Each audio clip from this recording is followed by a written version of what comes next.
Сәлеметсіздер ме? Бүгін сіздермен бірге жылқының етін асатын боламыз. Ол үшін ең алдымен етімізді жуып, ет асатын ыдысымызға саламыз. Үстінен салқын су құямыз. Суымыз міндетті түрде етіміздің бетін жауып тұруы қажет. Етіміз қайнаймын дегенше қамырымызды илейміз. Қамырымызға жұмыртқа, тұз, су және ұн қажет болады. Тұзын көбіректеу саламыз, қамырымызды қаттырақтау илейміз. Сонда қамырыңыз езіліп кетпейтін болады.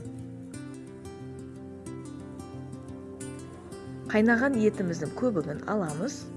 Міндетті түрде қазымызды тесеміз. Себебі жылқының еті кем дегенде 3 сағаттан артық қайнайды. Сол кезде қазыңыз жыртылып кетпеуі керек. Пиязымызды қосамыз. Бұл пияз сіздің сорпаңызға дәм беретін болады. Қайнаған сорпамыздың астын жай басып қоямыз. Және әрбір жарты сағат 40 минут сайын көбігін алып, етіміздің қатты қайнап кетпеуін бақылап отырамыз.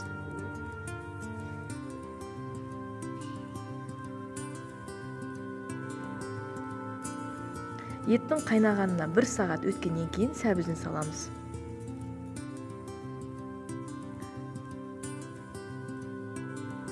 Ал 2,5 сағат өткеннен кейін картоплын саламыз. Етіміздің жұмсармағандығын, қандай деңгейде тұрғанын осылай тексеріп аламыз. Дайын болса, етімізді ыдысымызға түсіреміз.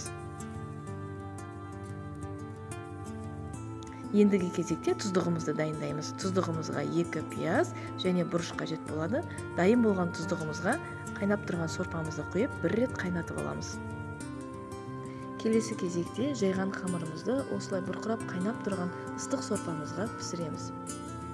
Піскен қамырымызды ыдысымызға түсіріп, міндетті түрде тұздығымызды қосамыз. Сонда қамырларыңыз бірін-біріне жабысып қалмайды. Және де ең басты назар аударатыныңыз, тұздығыңыз ыстық болуы тиіс. Дайын болған етімізді, картоплымызды, сәбізімізді және қазымызды видеода көрсетілгендей етіп турап, үстінен тұздығын салып ұсынсаңыздар болады. Қазақтың ұлттық тағамы бешбармақты осы реттілікпен дайындауға сіздерге кеңес беремін.